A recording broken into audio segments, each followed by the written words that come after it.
Greetings. How is everybody today on this bright, beautiful day? Just running a little test here to see what this looks like, what it sounds like. Appreciate any feedback as far as the quality, audio, video. I thought video looks a little dark here, but that's all right. And yeah, lots of things going on, lots of things happening. So we have some new things coming up, hopefully very soon, and hopefully we'll be able to do a live show. I know I wanted to do a live show last week. Sunday. That did not happen. So we'll try again for this Sunday and see if we can make that happen. As long as we're all feeling up to par with the weather and everything. So we'll see how all of that goes. But hopefully that will work out. And let's see. So hopefully Crip Rick should have a new interview up here pretty soon with Dan Hannon. I'm looking forward to watching that one as well. Kripperik is also now on the Revolution Radio, freedomslips.com. So make sure that you check him out there every Monday at 6 p.m. Eastern.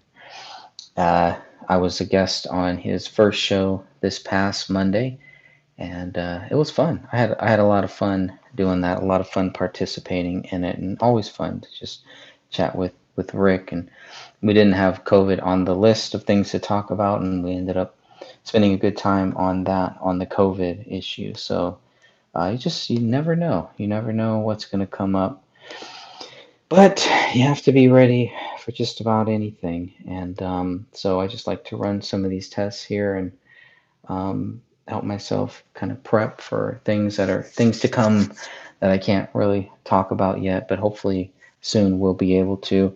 And I hope you got to watch the last video that I put up from William Rail's Strange Investigations. He's on Twitch, so make sure that you subscribe to him if you want to catch him all live, if you want to catch his streams over there live. Um, Always a good thing to do. Let me just type in this thing here now just to let people know. And yeah, the group finally hit 4,000 people. It had been at 3.9K for a long time, and now we're over that 4,000 hump. And um, again, looking at what the new members got, a lot of new members, always have new members it seems like, and asking great questions, leaving great comments, and just discussing things just like we do here. Again, it doesn't matter if we've talked about it 1,000 times. This information could be new to some people. So we always want to keep an open mind and an open dialogue for that too. As long as people are respectful and stick to the rules, I guess if there are any rules. So the one rule that we're here to get justice for this family. But aside from that, you can discuss any aspects of the case that you want to, and people do. So we're still getting a lot of that, a lot of new people, and just a lot of new conversations and things being brought up. And two things for William Rail. The one thing new to me was the fungus. It may have been brought up a while back ago. I don't know. I don't remember it. It doesn't mean that it didn't happen, though. It's highly possible it was. But you could tell William was really focused on the fungus aspect of it. So I need to go back and watch that because I did not even get a chance to watch that entire video that he made. He made two awesome videos. The one about the hair being cut. That's another thing that has been brought up, and it's always good to hear people's thoughts on that. Or was the hair dyed or anything like that? So still a lot of questions about that, but just kind of showing, how disturbing the crime scene was and how much hatred was involved with it, how much hatred would have to be involved with something like this to happen. Um, and that's one of the things that always kind of stuck out to me. It's like, well, where's this hate? They keep saying there's some hatred between Kamel and David, but I'm not really seeing it. I don't know if you're seeing it or not, but we look for it. Do you see it in the journals? Do you see it in David's postings? Do you see it anywhere?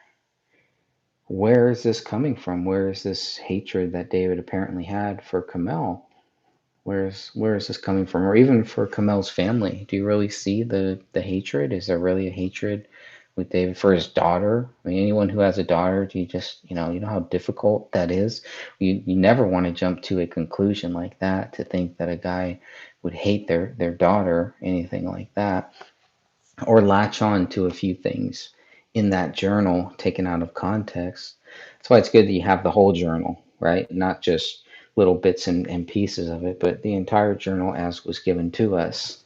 You have that. And so you can look at it, and some people may look at it and say, yeah, man, this guy is crazy, and I can see the hatred that he had. Oh, well, fine. If you see it, you can see whatever you want to see. I don't see it personally, but uh, who knows? And that's really the whole point, is for people to just kind of look at it for themselves. So those are two great things. So nice to have Rick and to have William Rail, who are both doing, um, really helping to keep this case going, whether they realize it or not. They may not even realize how much of a contribution they are adding to it. But it's a very big help, and I know my schedule last year is pretty crazy, and I think this year is going to be even worse, unfortunately, a little more crazier this year than it was last year. So, cheers to the new year, though. Happy New Year, everybody. I do hope you all had a chance to watch the latest video version of the podcast, or the audio version of the podcast, episode number 24.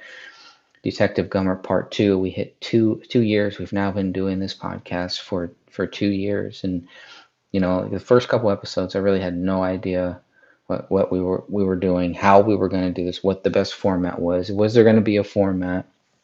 Should we read the book? Should we just talk about it? And it was kind of very free form. And I think maybe about halfway through, we started hitting our stride in it, and we kind of have this really good format that I think we forced Dan Hinnon to read everything. Well, we just comment on it and talk about it. I feel bad for Dan for that, but he's done a great job. Hey Rick, how are you, man? I was just talking about you behind your back. So just me and whoever else is here and whoever else may watch it. So don't worry about it, Rick. It's all good. Hoping you'll get that interview up with Dan Hinnon very soon, because yeah, I'm curious to watch that, and to give my thoughts on it. But thanks again, Rick, for having me on your show too. And I gave your show a little plug on freedomslips.com, Revolution Radio. Hope you get that up to YouTube. Hope you get it up on YouTube at some point, Rick. Do it before I do. We'll have a race to the finish to see who can get it up. But it was fun. It was a good show, and I'm curious to see what you do as a follow up for your show number two.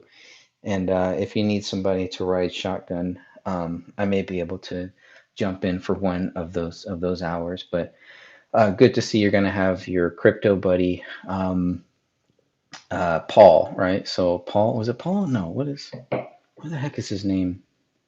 Slipping my mind. Yeah, Paul. Yeah, Paul from Bitswift. Yeah, so I think you guys could do a whole 2 hours just with Paul. I don't know, maybe, but there's so much. Yeah, Paul. There's so much there to cover that I'm sure he can cover on there. And that's what'd be great if we could get that chat room working, because I'm sure people in the chat will probably have a lot of questions, or do a call in. And people call Paul, right? If you want to call Paul and talk about Bitswift and talk about cryptocurrency. I think that would make a pretty cool show. So I think people would really get a kick out of that. It's still new to me, and I have trouble parting with any pennies. Let's see, I feel like money's flying out of my pocket right now as I speak here. But that was cool. We need to talk more about wrestling, talk more about those things too. But I'm glad we got to talk about Kyle Rittenhouse, and really glad we got to continue the conversation about David Crowley. And I look forward to more conversations, Rick, with that. And Rick, if you do want to join us when we record the next podcast about Kamel's sister, we'll go over that and go over some of the paranormal stuff that the sister saw and what the sister's views were on David um, and the marriage and how close Kamel's sister was to David. I didn't really realize until I, chatted with her that David is the one who taught Kamel's sister how to drive. So the relationship was, they were really close at some point. I don't know what happened, but at some point, that must have changed. I don't know. I don't know if it really ever did change or not. But so we'll go over that in episode number 25.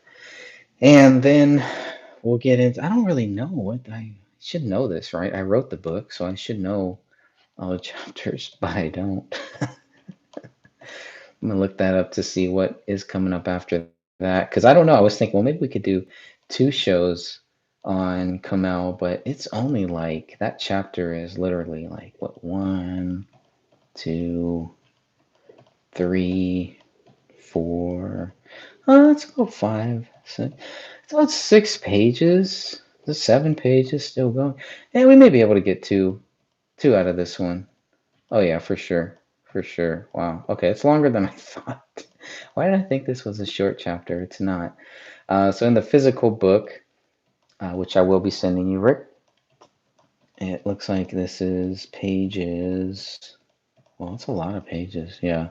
So it's over about 10 pages or so. So yeah, there's no way we're going to get. I thought we would get through that one in um, one podcast. That's not going to happen. But a lot of that is just me and Sidra, Kamel's sister, Sidra, going back and forth on some of these things, and you know, a lot of agreeing to disagree in that conversation.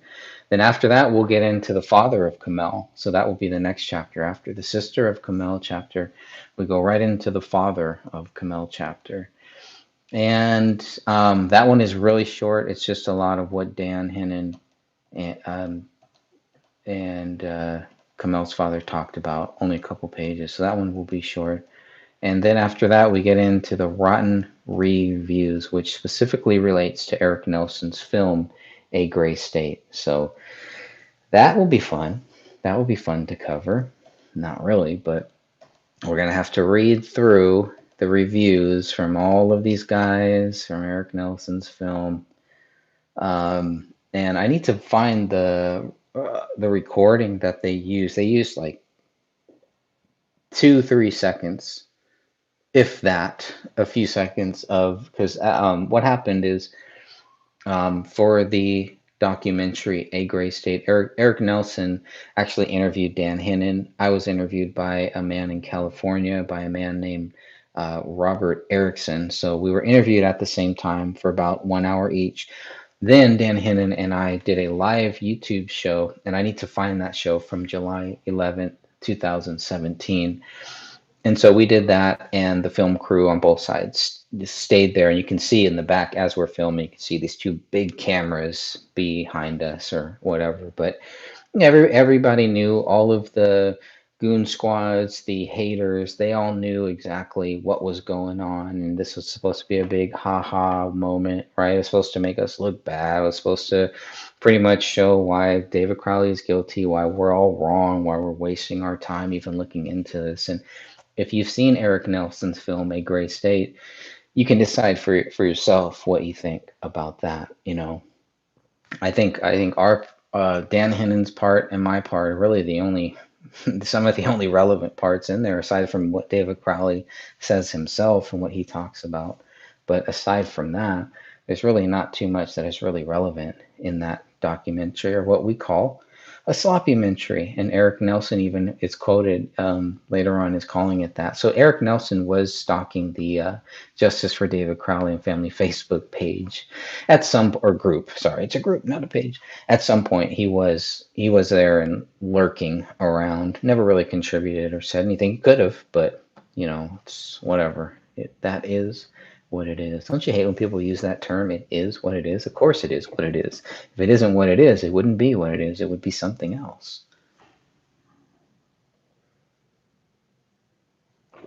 So those are some of the things to look forward to in the next podcast. I hope to get some more bonus shows up too. I haven't had time to put some of the other content, the shows that we've done, into the bonus podcast episodes. So I hope to get some more of those up as well. But um, this next show that we do about Kamel's sister, I don't know. I've enjoyed speaking with Kamel's sister, and I've found her to be very sincere, very open, very honest, and we'll see what people say about that, what they think about it. I don't know, but what they think about her, I don't know her. All I know is from my conversations with her of what we've talked about, and she obviously knew my view on David Crowley and was still willing to talk with me when she did not have to. She felt that she got screwed over by Eric Nelson and all of those guys because they were trying to make Kamel look crazy. And so, in response to that, Sidra and her whole family had all of their footage taken out of Eric Nelson's film. I guess they never signed any paperwork. They didn't even know that the film was coming out. The only reason they found out that Eric Nelson's film was coming out was by looking on our Justice for David Crowley and Family Facebook group. That's it. Yeah, you and your wine. Yeah. It's technically champagne, I guess. Really, it's just champagne. But, you know, got to start the year off right with a little champagne. And I'm just getting caught up again. I feel like I've been late this whole year. It's already, what, the 5th? And here I am just celebrating, just toasting now. So lots to look forward to in 2022. Hope we can do some more live things. I am on Getter now, Gettr. So I just started that up, just kind of testing those waters. But a few projects coming up that I can't really, like I said, I can't really talk about yet. But hopefully I'll be able to share those with y'all soon. And otherwise we'll just maybe do some more of these if I have stuff to talk about. I'm like running out of things to talk about with this case, right? Right? Could that be? Or we're just kind of in the waiting game with a lot of things that are happening here. A lot of things are just kind of waiting and waiting and waiting. And one day, we're going to have to just show up at the Apple Valley Police Department to get some answers about some of these things. So, I don't know if I have any notes here about anything coming up. This was one of the books. This was like my notebook, and I would write everything I wanted to talk about the case. I use this for a sequel too. When I began to write, started to write a sequel to the Gray Stage, and then I also had some notes and some things. I actually had, Crip Rick, since you're here, I had a list of things in case I didn't know what to talk about with the David Crowley I was going to. I had a whole list of stuff to make sure that we kind of went over in case we had any dead air. Of course, with us, there was no chance for dead air. We didn't have to worry about that. But I did have a ton of things that I thought, okay, I wanted to make sure that we cover at some point, and these are all just things we probably have talked about that we can always cover again later at some other point. I'm sure we'll get there. So obviously, I was going to go through what's written on the back of my book within 24 hours. How they found David, and they had already accused him, et cetera, within 24 hours, which is pretty quick. I mean, that is just super duper humanly impossible. So one of the things was, what would you need to be convinced of a double murder suicide? This is a question everybody should ask themselves when they think about the David Crowley case. What are you looking for to convince you that David Crowley is guilty? Think about that, and then start there, right? And that's where I started. Was kind of, actually, I kind of started even more on the other side, was more of like, okay, he's guilty, let's find the evidence, right? And where I really should have started was, okay, what would I need to be convinced that he is guilty? What evidence am I looking for, and where is it, and have I found it? and I'm sure you can guess. No spoiler alerts, but you can figure that one out on your own about my view on that. Now, what could and what would prove David Crowley guilty? That's another thing. So when you're looking at this, again, maybe it's the same question asked in a different way, but what could prove him guilty? Think about that. What are things that could prove David Crowley guilty, and what would prove him guilty? Based on the evidence, based on what we have, what does prove him guilty? Okay, it's a tough question because well, maybe for some it is, maybe for some it isn't. For me, it's a very tough question because I have not found anything that would. I know it could. I know it should prove him guilty. I know what I would look for, but when I weigh that against what does prove him guilty, you know, it's just nothing there. So I have a hard time believing when people say that they really believe that David is guilty. Um, I have a hard time with that. The quick conclusion: easy solution, no resolution, years of retribution. um, Now, the United States Army soldier aspect of David Crowley kind of gets overlooked in a lot of this stuff, I think. And I think it's, I haven't really been able, there's things that I've learned, but not a lot of concrete things. There's still not a lot of concrete things that I've found related to David Crowley's military service and all that stuff. And that's, there's obviously reasons for that because he was in the military service. So it's going to be hard to find that. The DD-214 form that we have is pretty much, all that I have to really go on to say, okay, this is their form. This is a military form. Everything in here is factual. Everything in here is true. But a lot of the stuff is just very hard to come by, hard to find. So, but the truth is simple. I found zero evidence proving David Crowley guilty, and so everything else proves that he's innocent. And I think that will keep it very, very simple. So, I don't really get into the conspiracy on either side, on anything like that, but um, I just really want to see, stick to the facts as much as possible. But maybe I'll look at some of these other notes because I had a lot of notes. I still have a lot of notes that probably I haven't talked about or haven't discussed, and so maybe one day we will, hopefully. But yeah, I had considered Gray Stage book number 2, and I was going to call it Strange Land.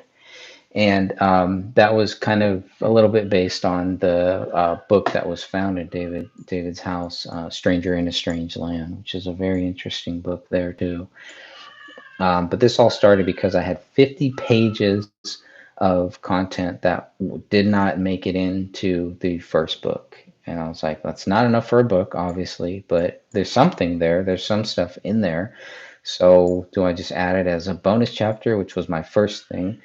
And there's just no way to make that flow. It just does not flow. So there's a lot of stuff in there. And I don't know, maybe even some of that will get cut out if I ever do a second book on it. But, um, and I was thinking about the stuff that I would want to include if I were to do a second book. And I'll go over a few of those things here too.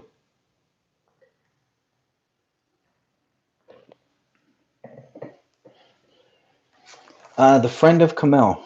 So the conversation about the 1 hour conversation I had with Kamel's friend, a lot of that stuff may just add a little bit more to the first book. So then it became a thing. Well, do I just go back and add in this stuff to the book, or kind of add, make it its own chapter? Like now we have Sister of Kamel, we have Father of Kamel. Should there be a chapter for Friend of Kamel? Um, and kind of go through all of that because there's a lot of stuff. If you have not watched that hour-long show that I did, that was on my main. Everything was on my main channel until it got taken down. Then I moved everything to the Gray Stage channel, and then to my Greg Fernandez Jr. Backup channel. So it's all there. Um, Obviously, the view count is very low because it's all new stuff. So, but not worried about that. We're just worried about the content and making sure if people want to watch it or listen to it, that it is there. Kamel's friend was willing to chat with me over the phone live. We did not, I don't think we edited, I don't think I edited anything out except for maybe some dead air or something, but there was nothing that we ended up taking out. Um, and I learned a lot from that. I wish I would have let her speak more and me speak less. But that could be a whole chapter in and of itself. The Mike Bozio stuff, which was the Michael Entertainment Group, the president of Michael Entertainment Group, the guy that was working directly with David Crowley. Dan Hinnon spoke with him for about 30 minutes. That whole conversation and all of that data could have been its own chapter too. I know I put like some of the most relevant stuff that you'll find that in my book now, but there's a lot more that I felt could have been put in there as well. That could have been a whole chapter.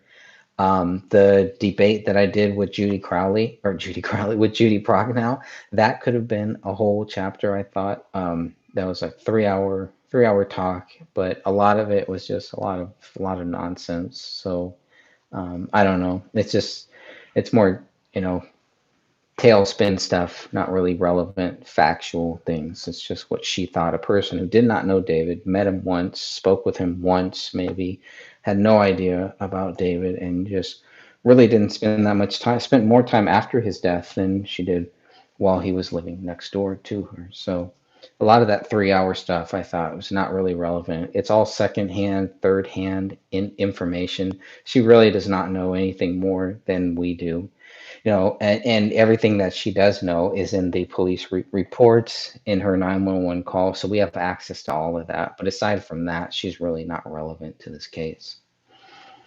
Another chapter that I could have included was the paranormal recordings. That could have been an interesting chapter, but again, I kind of wanted to stay away from a lot of the speculation and just kind of chop it down to think, hey, if I'm somebody who is new to this case, what would I want to read? What would I not want to read? So the rumors, the speculation, all that stuff, I really try to keep a lot of that out there. Hey, Daisy627, thanks for joining us here. Says, you all have done an amazing job. There's too many things that make no sense, and there's no other explanation that it wasn't DC David Crowley. I agree. I agree. New here, but not new to the case. Awesome. Yeah, I'm finding that a lot. Like a lot of people have heard about this case, right? Especially right after David died. There's a lot of people kind of following it, but the information was so hard to find. That's why I started making these videos, because I couldn't find the information that I was looking for. It was all the same thing. Either the government did it, or David went crazy and killed everybody, but they didn't know anything else, right? The details didn't come out, and so we had to make sure that those details, the facts, came out about the case, and hopefully we've done a good job trying to do that, trying to get everybody the details, the facts that you can read for yourself, not my interpretation of it. You can always get my interpretation. I can always get yours, but when you come to this case, to any case, right? You want to know the facts of what happened. You don't want to hear some guy's opinions on it. Maybe later on or something, once you've kind of been able to do enough research to form your own thoughts and your own views. But it's totally irresponsible to just start out, the government did it, right? Or to just start out, well, this happened or that happened. It's just like, we don't know what happened, obviously. The case was still open when we started making videos, but I felt that it was necessary because we were only getting two very radical sides of it, and I felt that that was really not fair to David Crowley.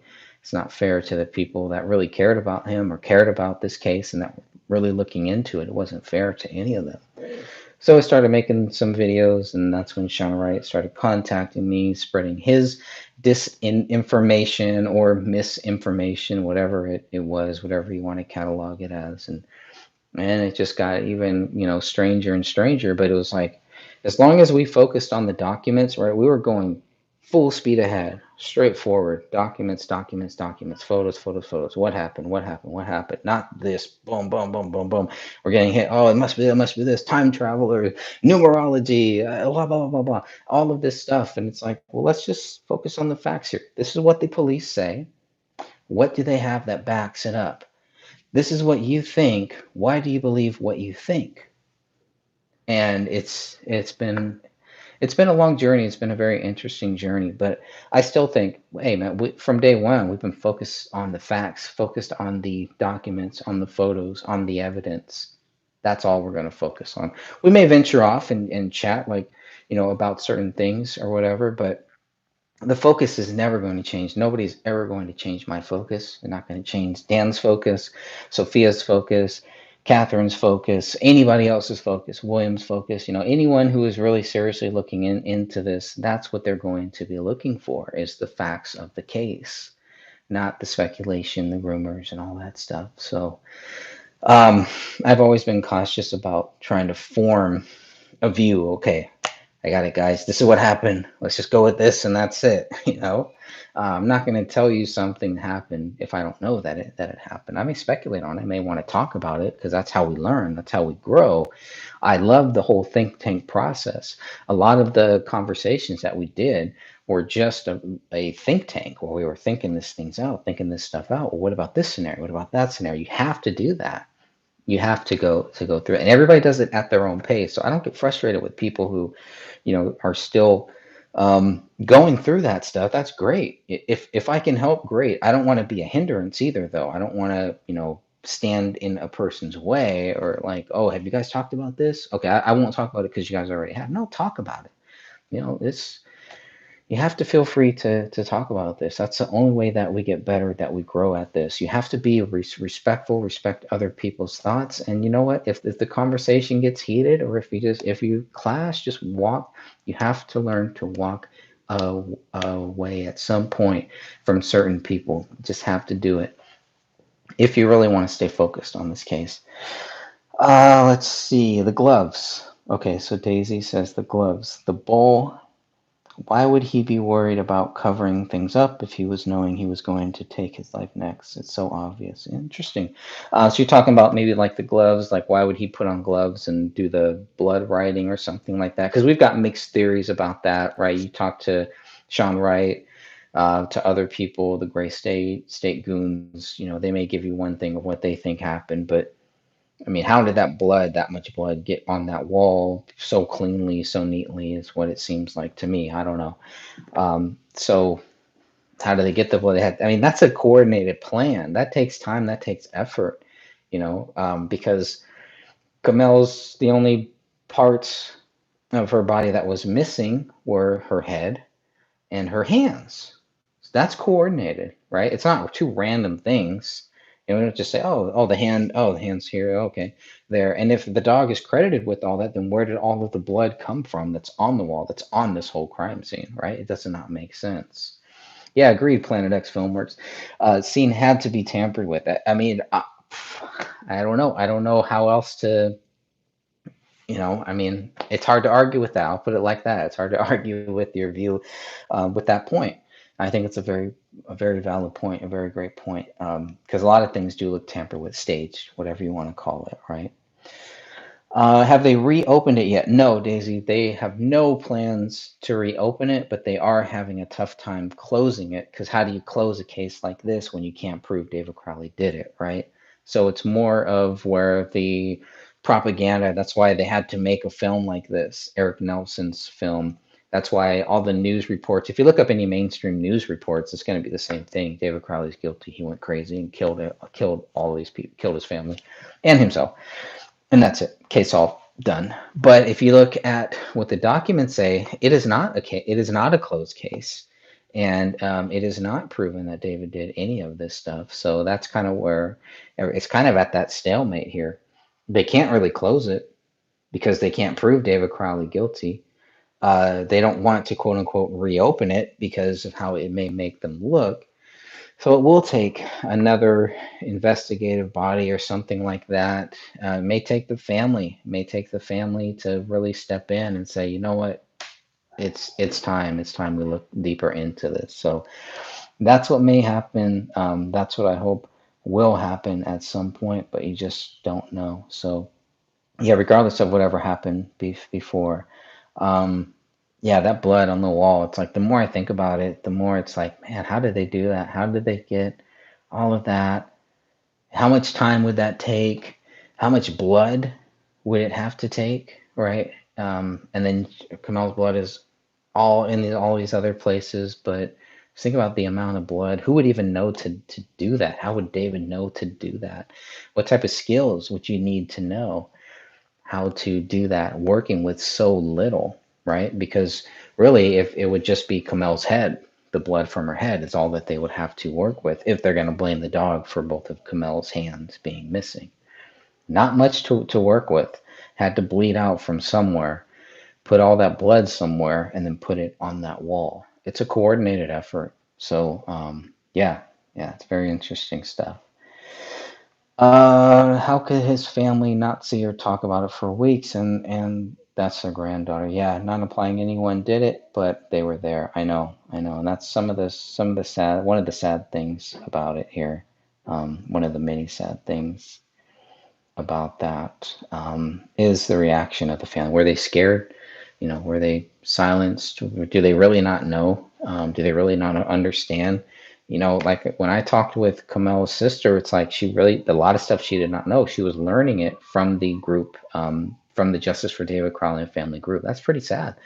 So they're all kind of in this loop. It felt like a lot of the families were being kept in this little bubble, and these people were surrounding them, kind of keeping them away from looking into the facts, from looking away from us, right? Because obviously they did not want to put any thoughts in the family's head that, hey, maybe he didn't do it. And that's what, if they were to go to the group, that's what would basically happen, is they would see all these reasons, all this stuff that would lead them to think, okay, maybe David Crowley didn't do this. So that's where it kind of got interesting, I would say. Had they openly said they cannot prove it, it was him? Kind of. Kind of. So if you read the 94 pages of police reports at the very end, what they say is um, they couldn't find any motive for David doing this. They couldn't find any reason why David would do this. But because they couldn't find any motive or reason that anybody else did this, it must have been David. That's their conclusion. That's their whole theory. It's not based on facts. There's nothing at the crime scene that they find that says, okay, this is why he did it. No. Their reasoning is because they couldn't find evidence that anybody else did it, it must be David. That's it. That's all that they have. But here's the kicker, as we all know here. What did they do to look for anybody else? Nothing. They never looked for anybody else. So, of course, if you don't look, you will not find. So, if you don't look for anything that shows anybody else did this, you're not going to find any evidence that shows anybody else did this. So, it's a weird, weird thing. The situation is definitely, this is one of the strangest cases that I've seen. And I love to look into the murder mystery cases, murder cases where the confessions of people, or how the police interrogate and all that stuff. But just looking at this case, it's like, wow, there's just, I mean, it's a complete, it just looks like a cover up. After the fact, before the fact, I don't know. But I mean, the cover up, the fact that they would so quickly say David Crowley is guilty and then just run with it and never look for any evidence that it could be anybody else, but then try to convince you that it was just him. I think that is the main, one of the main things there. So, let's see. I have the answer Palea, right? Iconic meerkat, not meerkat. Iconic meerkat. Appreciate that. Yeah, it's all Paleo. I mean, they blame on Paleo, but again, with that blood, like, how could her, Camel's, all that on that wall is all Camel's blood? Where did it come from? Did it come from her head? From her hand? I mean, it could only have come from the head or the hands. Those are the only parts of her body that were touched.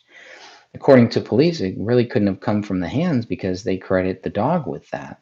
So all that came from her head. She bled out from her head, and then all that was put on the living room wall. I don't know. It's just, I mean, their theory really makes absolutely no sense. Not to me, at least.